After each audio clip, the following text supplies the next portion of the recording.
Hello everyone, welcome to my show. आज मेरे साथ है एक खास गेस्ट जो कि है cardiac anaesthetist. She is currently practising in Apollo hospital New Bombay. सबको कार्डियोलॉजिस्ट के बारे में पता है, लेकिन एनेस्थेटिस्ट का क्या रोल होता है वो हम आज जानेंगे विस्तार में।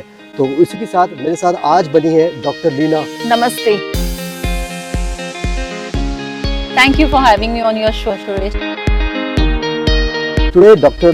Leena is going to talk about the importance of anesthesiology in medicine. So Dr. Leena, nice meeting. Yeah, I'm so happy and I'm so glad that I'm here with you talking today on this very exciting and very important topic.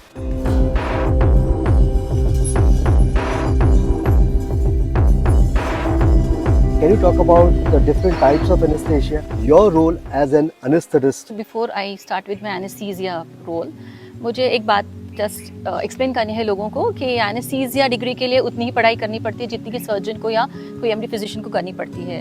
Anaesthesia सिर्फ general anaesthesia नहीं होता है जहाँ पे हम patient को सुला देते हैं। There are types of anaesthesia जो कि डिपेंड करता है कौन सी टाइप की सर्जरी पेशेंट की होनी है। So if you ask me about the type of anaesthesia, basically हम कैटेगराइज करते हैं general anaesthesia and regional anaesthesia. Regional can be lower body anaesthesia जो कि काफ़ी लोगों ने एक्सपीरियंस की होगी, एंड जनरल एनेस्थीसिया जो कि हम पूरे तरह से पेशेंट को सुला देते हैं, वहाँ पेशेंट पूरी तरह से अनकॉन्शियस होता है। अगेन रीजनल एनेस्थीसिया में भी डिफरेंट टाइप्स है, या तो लोकल एनेस्थीसिया कह सकते हैं जहाँ पे साइट ऑफ सर्जरी ही सिर्फ सुन करके या तो इंजेक्शन दे के उस साइट पे सर्जरी होती है, बट पेशेंट अवेक होगा उस टाइम पे। सो depending on the type of surgery anaesthesia matter करता है। जो भी सेफ है पेशेंट के लिए वो एनेस्थीसिया कौन सा देना है वो डिसीजन हमारा होता है। So Dr. Leena, do you want to just talk through about how do you assess a patient before surgery? So जब पेशेंट हमारे पास पहली बार आता है कि मेरी ये टाइप की सर्जरी है, तो पेशेंट असेसमेंट का एक फॉर्मेट होता है जिसको कि हम AS से ग्रेडिंग बोलते हैं। दिस इज द गाइडलाइंस कह सकते हैं, एनेस्थीसिया गाइडलाइंस, जहाँ पे हम पेशेंट को कैटेगराइज कर सकते हैं 1 to 4 के बीच में। 1 is like very normal patient जहाँ पे पेशेंट फिट एंड फाइन है, सर्जरी नेचर ऑफ सर्जरी भी बहुत मिनिमम है, जहाँ पे पेशेंट की लाइफ को ज़्यादा रिस्क नहीं है। सो डिपेंडिंग ऑन दैट हम कैटेगराइज करते हैं ग्रेड 1, 2 एंड 3, 4। इसको हम AS से ग्रेडिंग बोलते हैं, that is American society of anaesthesiologist का ये ग्रेडिंग है, जो कि बहुत चीज़ें उसमें मैटर करती है। पेशेंट का एज होता है, टाइप ऑफ सर्जरी, कितनी मेजर सर्जरी है, कितनी छोटी टाइप की सर्जरी है, जितना ब्लड लॉस इन्वॉल्व है उसमें, कितने घंटे की सर्जरी हो सकती है, कितने सिस्टम्स इन्वॉल्व है।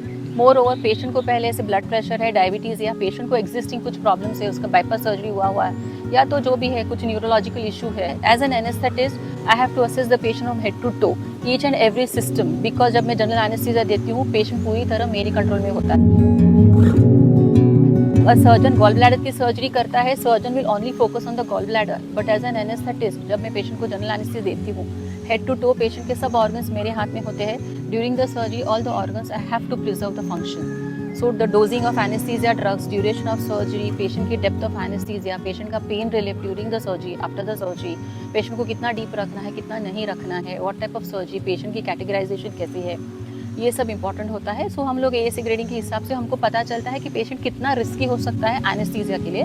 उसके हिसाब से हम सर्जन से डिस्कशन करके रिलेटिव्स को हाई रिस्क स्क्रीन करके अगर ज़रूरी है तो हम हाई रिस्क कंसेंट लेके हम करते हैं सर्जरी। ऐसी कुछ प्रॉब्लम है, these days anaesthesia has become very safe for that matter, because resources अच्छे हैं, टाइप्स ऑफ ड्रग्स जो अवेलेबल है काफ़ी अच्छे हैं। सो पेशेंट के रिस्क के हिसाब से हम डिसाइड करते हैं कौन से टाइप का ड्रग ये पेशेंट को यूज़ करना चाहिए।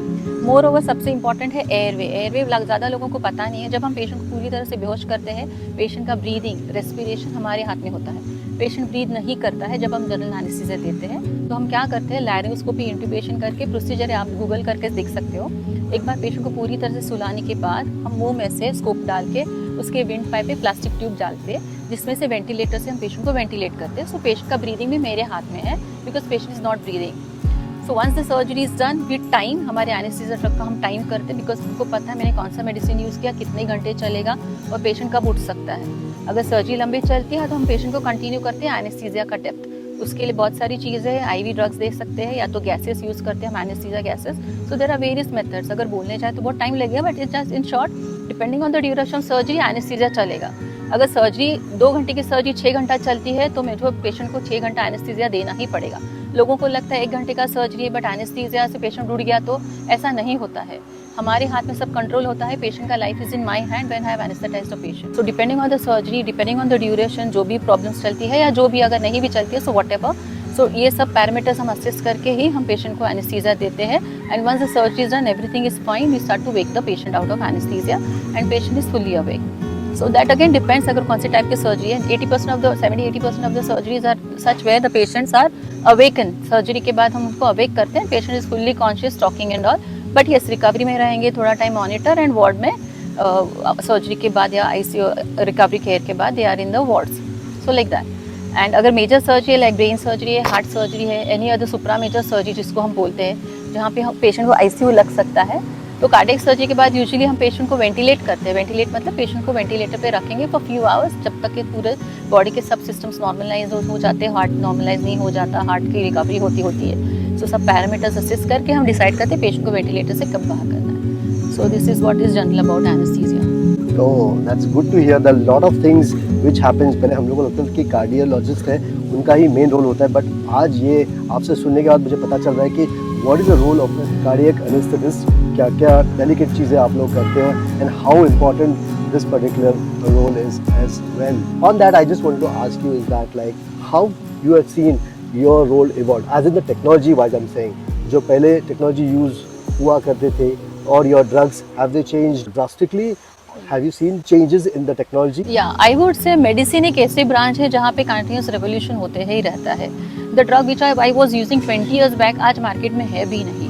So there are certain drugs जब मैंने मेरी पीजी के ट्रेनिंग के टाइम पे यूज़ किया, लेकिन अभी आज हम लोग नहीं यूज़ कर रहे because advancement happens for betterment of the patient. That is what we think and that is what is true also. Medicine एक बहुत एवर इवॉल्विंग ब्रांच है जो कि कभी रुकेगी नहीं and advances are done only for patients betterment. या बहुत सारी चीज़ें हैं जो कि रिवॉल्यूशनाइज हुए हैं. व्हेन कार्डियक सर्जरी जब शुरू हुई 50 इयर्स बैक, तभी इतने रिसोर्सेज थे नहीं. लाइक आर्टिफिशियल मशीन होती है, हार्ट लंग मशीन होती है, उसकी टेक्नोलॉजी भी काफ़ी चेंज हो गई, काफ़ी मॉडर्नाइज हो गई ये चीज़ें. एनेस्थीसिया के जो ड्रग्स है, पहले एनेस्थीसिया देने के लिए 1-2 ही ड्रग्स होते थे जिससे हमको पेशेंट को सुलाना पड़ता था, बट आज ऐसे नहीं है. I have 2-3 options where I can use. अगर पेशेंट का पंपिंग अच्छा नहीं है, पेशेंट का बीपी अच्छा नहीं है, पेशेंट के ऑर्गन्स मुझे ज़्यादा वीक लगते हैं या तो पेशेंट बहुत रिस्की है, तो ऐसे टाइप के पेशेंट को भी हम आराम से एनेस्थेटाइज कर सकते हैं because of better quality of drugs और बेटर टाइप्स ऑफ ड्रग्स जो आज के मार्केट में अवेलेबल है. सो येस, काफ़ी चीज़ें बदल गई है. Means for example when I started cardiac anaesthesia और anaesthesia training in the year 2001, तभी चीज़ें बहुत अलग थी और आज 2024 में हैं हम लोग. ऑलमोस्ट 23 ईयर्स हो गए for me being in anaesthesia. So things have evolved. Resources काफ़ी हद तक इम्प्रूव हो गए हैं. पोस्ट ऑफ केयर काफ़ी इम्प्रूव हो गया. ICU has evolved, OT has evolved. Drugs के बारे में बोलो, इक्विपमेंट्स के बारे में बोलो, everything. So I'm really very happy. I have seen the revolution for the last 22 years. Yes.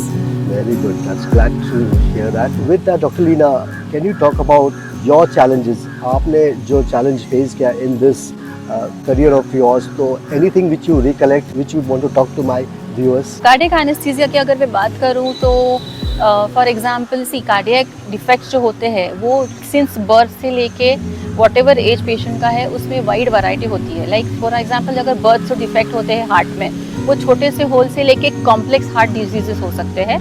और एडल्ट में ज़्यादा करके हम देखते हैं कोरोनरी आर्टरी डिजीज जो कि ब्लॉकेजेस होते हैं पेशेंट को, या तो वाल्व खराब हो जाते हैं over the years. Rheumatic heart disease जो इंडिया में बहुत कॉमन है, तो उसकी वजह से वाल्व खराब होने लगते हैं पेशेंट को. सो इफ अगर हम कैटेगराइज करते हैं usually adult and paediatric. Adult मतलब जो कि बड़ों लोगों में जो कार्डियक के इश्यूज होते हैं जहाँ पे सर्जरी लगती है, एंड पीडियाट्रिक में जो कि जन्म से यूजुअली प्रॉब्लम्स होते हैं.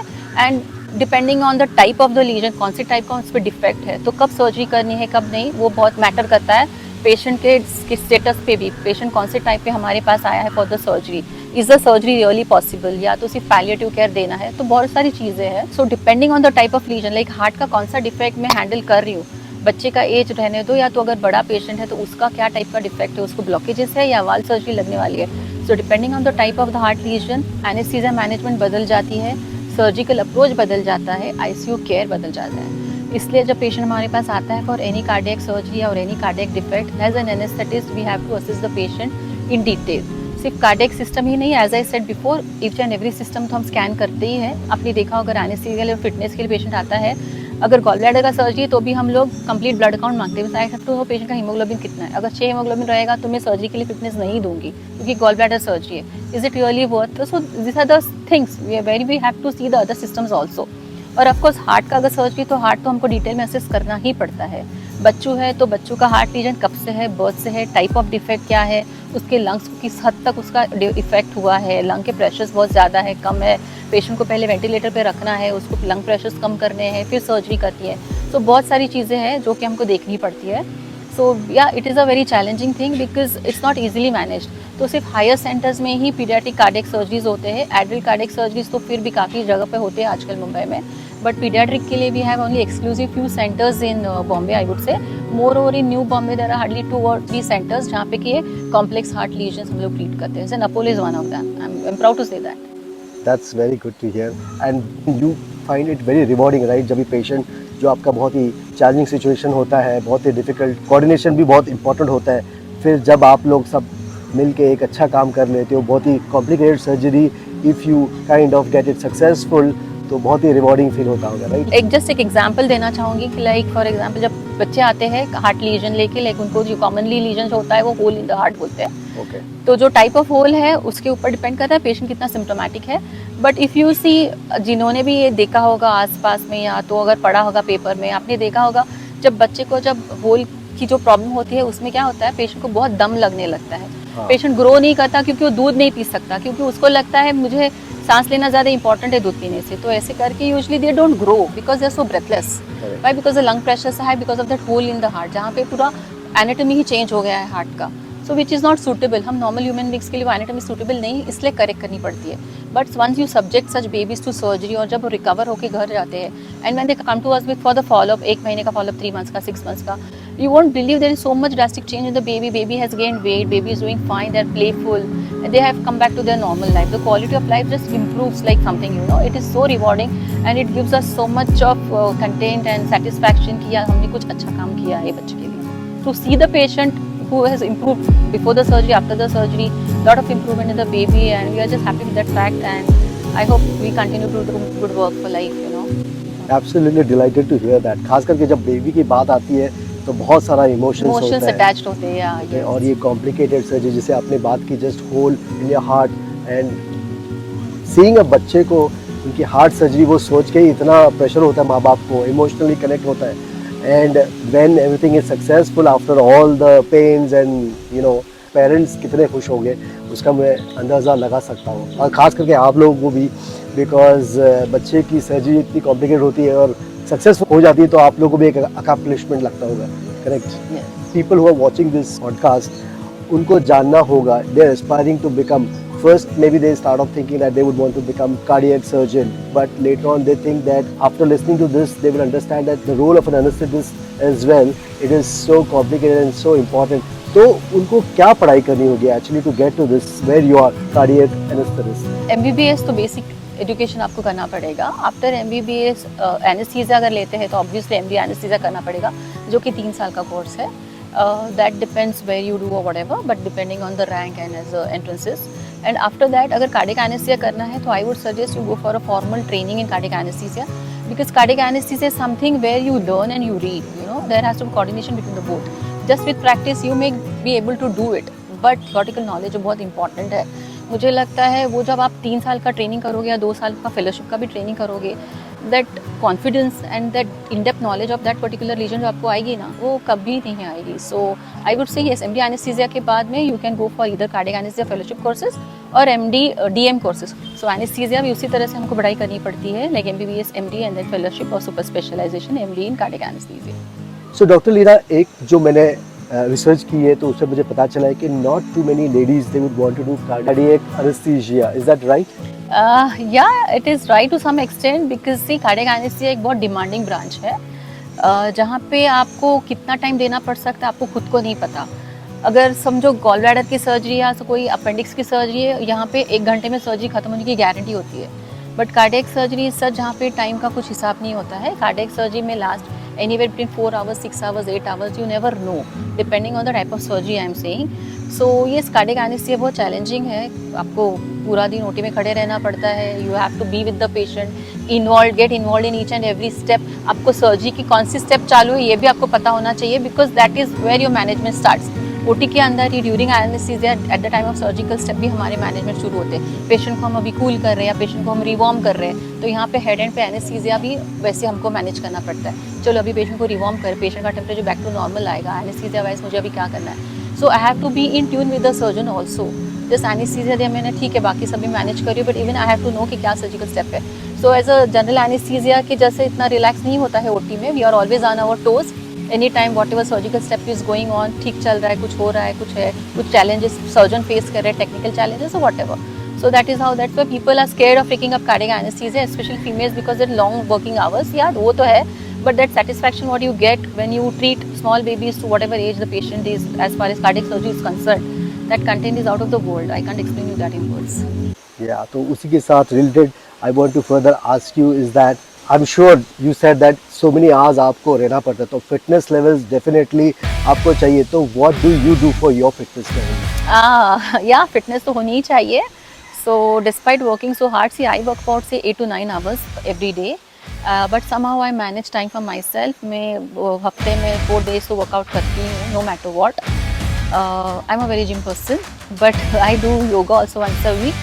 So fitness को भूलना नहीं चाहिए. It's like any other your basic requirement है, food है, you know. आपको नींद आती है, आपको so नींद भी चाहिए, उतनी important है, वैसे खाना है, but at the same time exercise also should be a part of your routine life. So don't ignore that. If you are fit, you will be fine working, not, I mean, as much as you can. There is no limit. आप कितना भी काम कर सकते हो.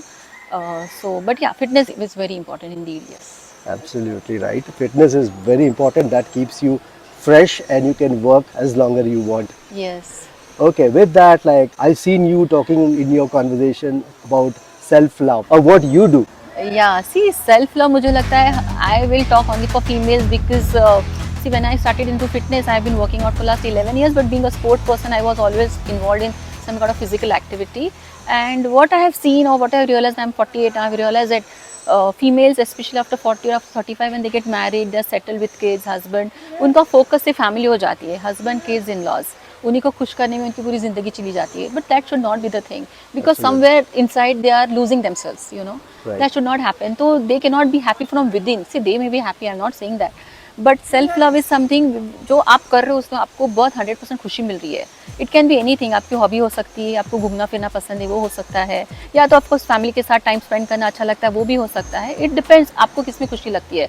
So self love please मत भूलिए. You do, if आपको वर्कआउट करना अच्छा लगता है तो प्लीज़ वो करिए. जो चीज़ से आपको खुशी मिलती है वो आपको करना ही चाहिए, बिकॉज आपको काफ़ी इंस्पायर करेगा और भी करने के लिए. जो आप ऑलरेडी कर रहे हो आपकी फैमिली के लिए, किसके लिए, आप वो डबल कर सकते हो when you start loving yourself first, you know, because it will give you that much confidence and that much happiness from within. जो कि मुझे लगता है mental health is more important than physical health. I have always stressed this point. Just don't go by the physical appearance कि workout करना ये है, but mental health is also equally important. आप अगर खुश हो अंदर से from within, I think you can do anything in this world. Everything is possible in that case. Very well said, Dr. Leena. अच्छा लगा आपसे. ना केवल हम लोगों ने आपके anesthesiology के बारे में बात की है, but you spoke about your, you know, challenging surgeries which you have done. Spoke about the rewarding feeling which you get after surgery of a small child. You spoke about the fitness levels, I think so, which is very important. Everyone needs to exercise and stay fit so it can benefit them in a longer run. Most importantly, you spoke about self-love, which is more important because in this busy life we all forget to love ourselves. You know, like I just said rightly, 35-40 years के बाद we just, you know, be it ladies, be it men, we are so engrossed in our, you know, bread and butter. That's what we do. वही role रह गया है. But in that bargain, we forget what is self-love, which you just spoke about. I think so. It's very insightful and enlightening for my viewers as well. So thanks a lot for being on my show. Thank you so much. Thank you so much. Thank Thank you. you.